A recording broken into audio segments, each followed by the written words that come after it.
They laughed and ridiculed our ships as their alien weapons shredded humanity's hulls to ribbons. The arrogant bastards didn't know we'd soon make them eat their mocking words as we ripped their pride and joy dreadnought into a million sizzling pieces. Captain Marcus Phillips clenched his jaw as he stood on the bridge of the battleship Odyssey, preparing for a final desperate offensive against the technologically superior Voth fleet. For 3 long years, humanity had been locked in a brutal war for survival with these ruthless alien invaders. Marcus ran a hand through his graying hair, the stress of the conflict etched into the lines of his face. The Voth had decimated Earth's defenses when they stormed into the Sol system, their sleek predatory warships running rings around the United Earth Navy's clunky and slow vessels. Smug broadcasts from the Voth commander Solaris poured salt in the wounds, sneering at the primitiveness of the human species, the backwardness of their technology. But the Voth's contempt would be their undoing. Pushed to the brink of extinction, Earth's greatest scientific minds worked around the clock to close the gap. Physicists and engineers toiled tirelessly to upgrade the battered human ships with advanced weapons, shielding, and propulsion. Entire planetary economies were mobilized, and after a string of brutal losses, the Enhanced Fleet Modernization Initiative began to turn the tide, humanity scoring its first costly victories. But it wasn't enough. The Voth still held the advantage. Now, the alien armada had the Mother World surrounded, its dreadnoughts poised to bombard humanity back to the Stone Age. One last trick up Earth's sleeve remained, a prototype cloaking device to hide the Odyssey from the Voth's sensors. Marcus called his senior officers into the briefing room. His XO and best friend Lieutenant Jake Thompson shot him a concerned look as a hologram of Voth fleet positions sprang to life over the conference table. "One shot," Marcus said grimly, pointing at the menacing hologram of Solaris's command ship. "We sneak in close, decloak, and unload every weapon we have at point-blank range. We take that genocidal asshole out, throw their fleet into disarray." Uneasy murmurs rippled through the room.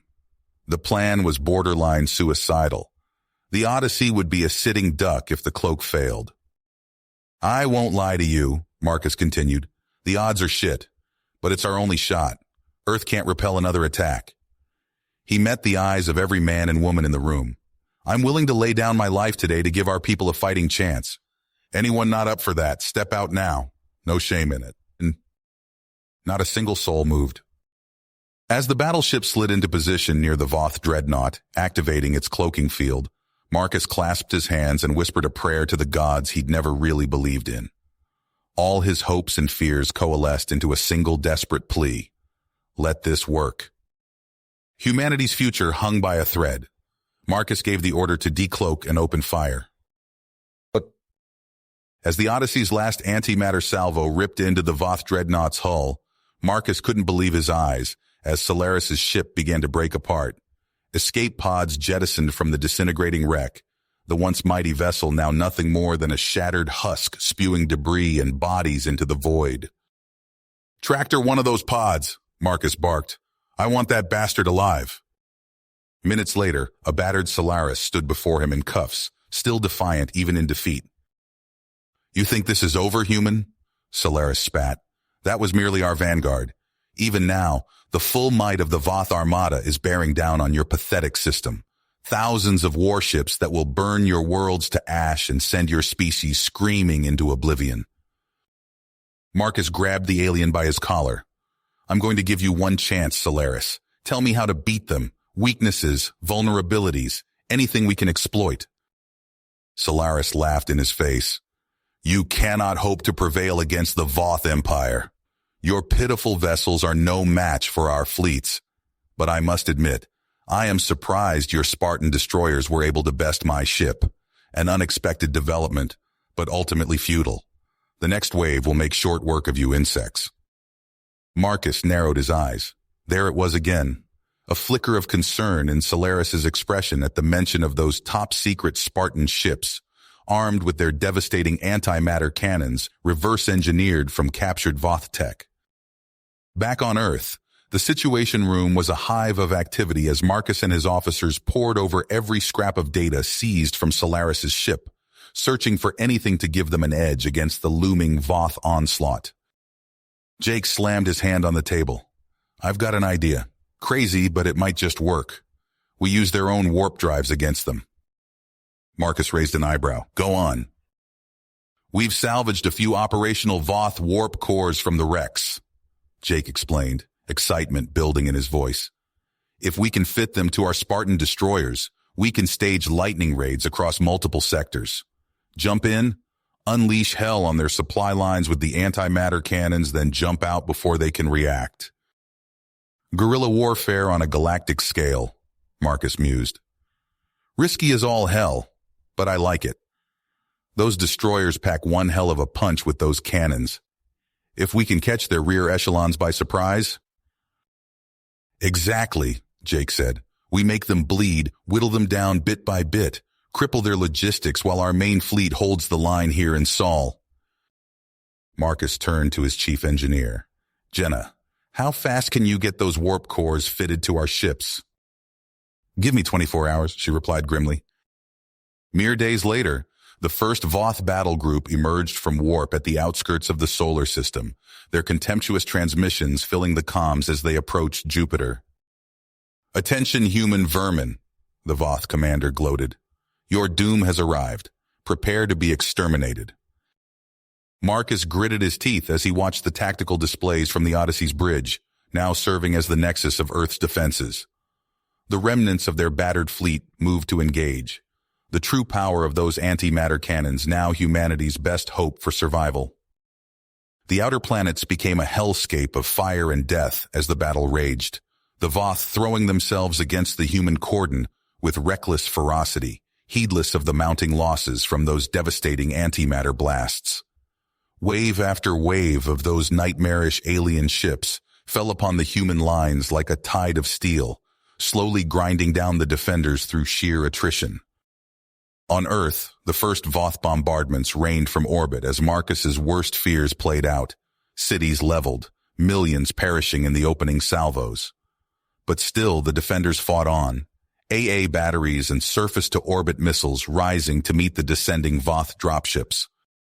Marcus banged his head on the console as another human ship winked out on the display. This was it, the Alamo in space, the last stand of the human race. All they could do now was make the Voth bleed for every inch of their homeworld, fight to the last man, woman, and child. That's when the first scattered reports began filtering in. Antimatter cannon strikes on Voth staging areas in Gamma Crucis, raided supply depots in the Lupus sector, sabotaged sensor relays in Zeta Draconis. Confusion reigned across the Voth commander's transmissions. How were the humans hitting them across so many far-flung systems simultaneously? As the reports mounted, a slow grin spread across Marcus's face. Against adversity, Jake's insane plan was working. The Voth were being bled dry from 100 cuts across the stars. Their apparently inexorable advance into Sol faltered as they were forced to divert ships to counter the human raids, their offensive power blunted. In the weeks that followed, the brutal arithmetic of war ground on, but slowly, painfully, the equation began to shift. The hit-and-run strikes wreaked havoc on the Voth's supply trains, while the main Earth fleet held the line, fighting tooth and nail in a vicious battle of attrition. Costly victories became draws, then stalemates. Enraged Voth commanders threw everything they had at the human vermin, entire flotillas diverted to hunt down the elusive raiders. The losses on both sides were staggering, but for the first time, the genocidal aliens were well and truly on the back foot. Marcus knew this fight was still nowhere near the end. One mistake, one failed gambit could doom them all. But for now, impossibly, humanity was still in the fight. Marcus paced the bridge of the Odyssey, his mind racing. The Voth were pressing their advantage and humanity needed a miracle. He turned to Jake, willpower etched on his face. "We've got one card left to play," Marcus said. "Solaris." Jake's eyes widened. "You're not thinking—" "A prisoner exchange. We offer Solaris back in return for a ceasefire to evacuate civilians. It's risky as hell, Jake replied, but it might buy us the time we need. They transmitted the proposal to the Voth fleet. Minutes crawled by as they awaited a response.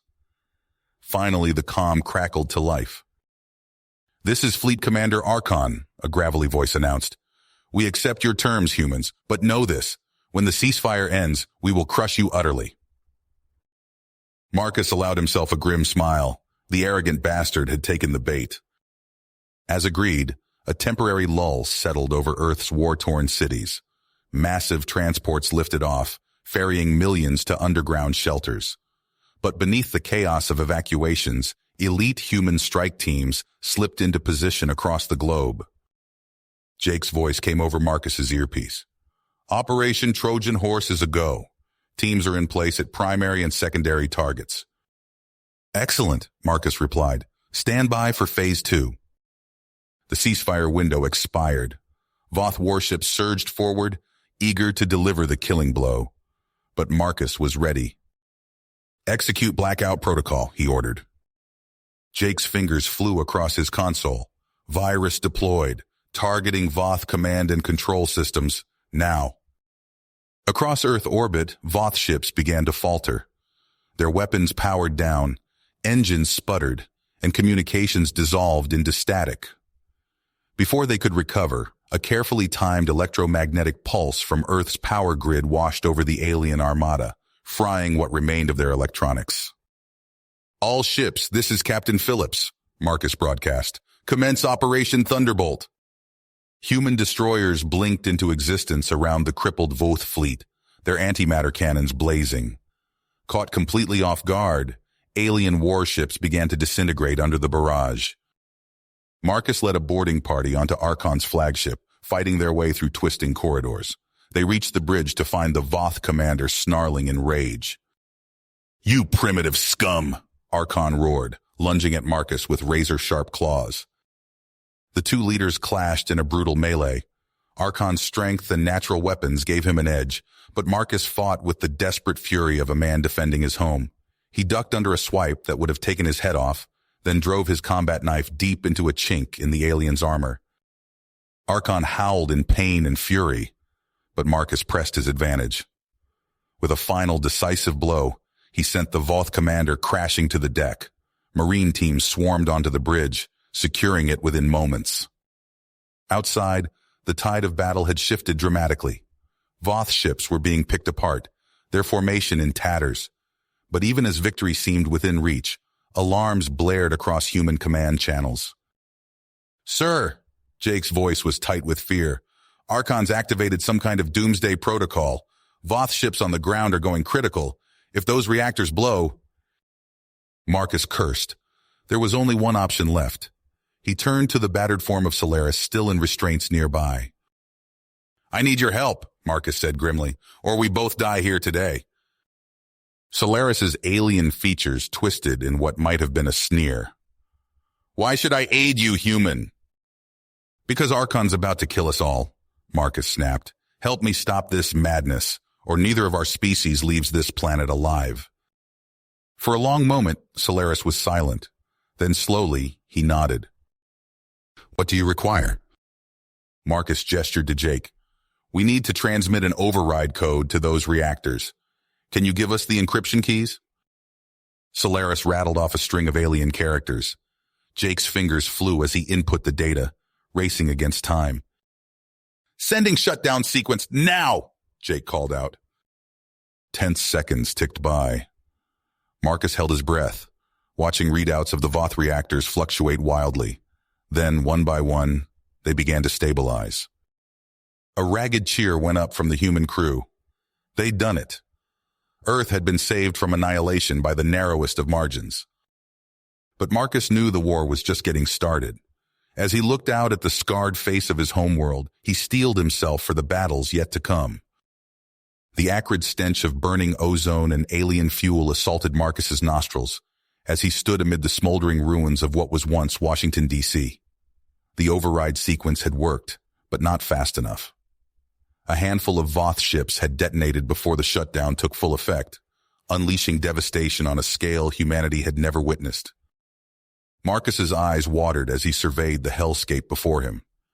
The iconic Washington Monument was now a jagged stump, its shattered remains scattered across the National Mall.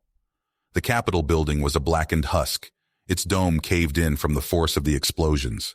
In the distance, towering mushroom clouds bloomed over other major cities, their poisonous embrace spreading across the continent.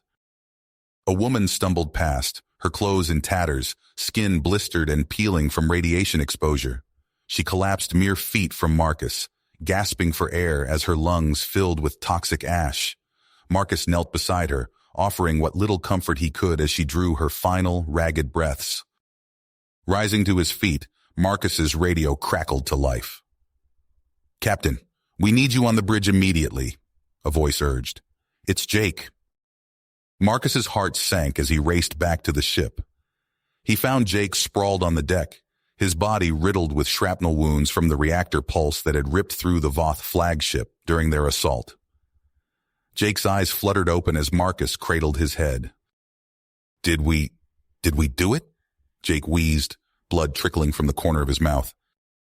Marcus nodded, unable to speak past the lump in his throat.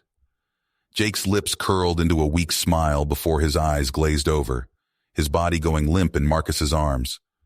Marcus held his friend close, shoulders shaking with silent sobs as alien ash rained down through the shattered viewports. Hours later, Marcus stood before the hastily assembled war crimes tribunal on the bridge of his battered flagship. Archon, the defeated Voth commander, sneered at the proceedings from within a force field containment cell. "You lecture me about atrocities?" Archon spat. "Look at your world, human. Your cities burn. Your people choke on poison. And for what? A fleeting victory against our vanguard force?" Marcus's fists clenched at his sides, but he held his tongue as the tribunal read out the litany of charges against the Voth leader. Archon's reptilian features twisted into a grotesque grin. "You have no idea what you've awakened," Archon hissed. "The full might of the Voth Empire will descend upon your pitiful world. We will grind your bones to dust and salt the earth with your ashes." A junior officer burst onto the bridge, interrupting the proceedings. "Captain, we've decrypted more of the Voth data cache. You need to see this immediately." Marcus's blood ran cold as he scanned the reports. The Voth Empire spanned thousands of worlds across multiple galaxies. Earth's desperate defense had merely angered a slumbering giant. Leaving the bridge, Marcus made his way to the observation deck. The radioactive wasteland of Earth stretched out before him, punctuated by the twisted wreckage of Voth warships. In the distance, the first survivors emerged from underground shelters, blinking in the eerie ash-choked twilight of nuclear winter. Marcus's gaze hardened as he watched his crew salvaging what they could from the battlefield. Humanity had been pushed to the brink of extinction, but they had survived. They had fought back against impossible odds and emerged victorious, however Pyrrhic that victory might be. A fire kindled in Marcus's chest, burning away the despair that had threatened to consume him. He keyed his comm unit, his voice ringing out across the emergency channels. "To all survivors," Marcus began, his tone steely with tenacity. "This is Captain Marcus Phillips. We have won a great victory today, but our fight is a long way to go. The Voth will return, and when they do, we must be ready. Every able-bodied person is hereby conscripted into Earth's defense force. We will rebuild, we will rearm, and we will take the fight to the stars." As Marcus's words echoed across the ravaged planet, pockets of activity sprang to life amidst the ruins. In the irradiated wastes of what was once Los Angeles, refugees began clearing debris to construct makeshift shipyards.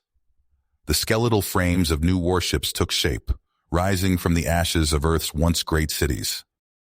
Archon's mocking laughter echoed in Marcus's mind as he watched humanity's grim rebirth unfold before him. The Voth commander's dying words rang out, a challenge and a prophecy. They cannot be bargained with. They cannot be reasoned with. They don't feel pity or remorse or fear, and they absolutely will not stop. Marcus's eyes narrowed as he gazed up at the star-studded sky, knowing that somewhere out there the full might of the Voth Empire was bearing down on Earth. His hand tightened on the railing of the observation deck as he silently vowed to meet that threat head-on, despite the toll. You have reached the end of the story. If you enjoyed this story and want to support us, please leave a like and subscribe to our channel, and for every comment that says 88, I will heart every single one of them. Thank you for your time.